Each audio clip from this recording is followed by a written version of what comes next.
The family tree of Lord Rama traces a bloodline that physically carved a new geography across the world.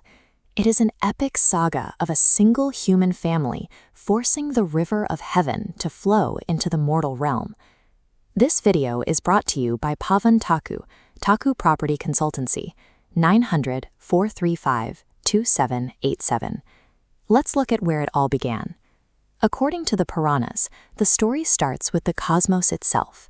From the creator deity Brahma, the line descends through the sages Marichi and Kashyapa down to Vivaswan, that are known as Surya, the sun god. This cosmic origin point is why the bloodline is known as the Suryavansh, the solar dynasty. That divine lineage anchored itself in the physical world when Surya's descendant, King Ikshwaku, founded the capital city of Ayodhya. He built a kingdom to function on strict principles of duty and righteousness, or dharma. From its inception, this dynasty was defined by cosmic backing and the weight of upholding earthly order. Even the most divine dynasties face disasters. Generations later, a ruler named King Sagara initiated a massive Ashwamedha sacrifice, a ritual where a ceremonial horse is let loose to claim territory. Lord Indra, the king of the gods, stole the horse to sabotage the ritual. Desperate to complete the sacrifice, Sagara deployed his 60,000 sons to find the animal. They tore across the earth and eventually dug their way into Patala, the netherworld.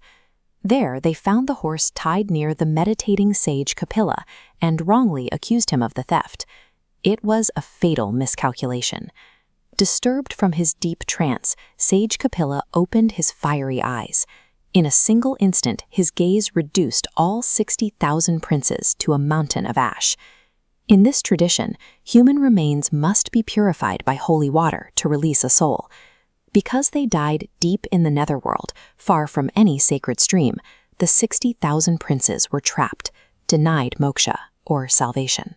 To free their ancestors, a future king would have to channel the sacred waters of heaven down to the depths of Patala. This curse would haunt the solar dynasty for generations, demanding a solution that seemed impossible. Kings lived and died trying to solve this problem. Prince Amsuman devoted his life to it and failed.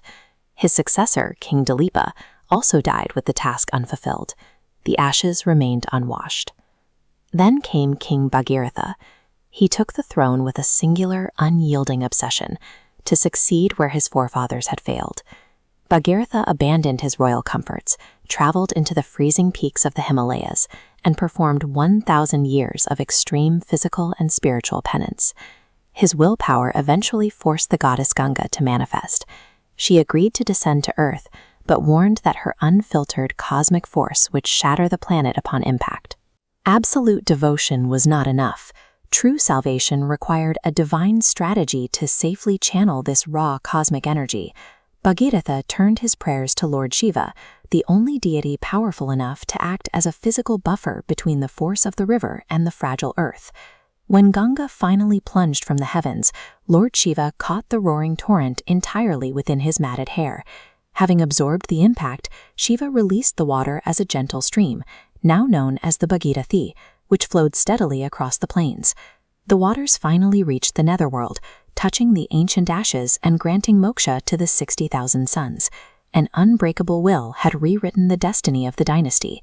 That victory paved the way for King Raghu, whose valor and truthfulness were so great that the entire lineage was renamed the Raghuvansh in his honor.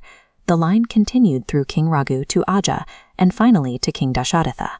This line culminated with the birth of Dasharatha's son, Lord Rama, the seventh avatar of Vishnu. Rama's character was built on the foundation of his ancestors, inheriting Ikshvaku's sense of duty, King Sagara's grand sacrifice, King Bhagiratha's endless perseverance, and Raghu's truth. The struggles of Rama's ancestors physically carved the path of the Ganges through the modern landscape of India, creating the country's most sacred river. Today, any monumental task achieved through tireless, impossible effort is still called a Bhagirath Priyas. This story reminds us that a legacy survives only when it is forged through sacrifice and an unbreakable resolve. Thanks for watching. This video was brought to you by Pavan Taku Property Consultancy, 900-435-2787. Subscribe for more.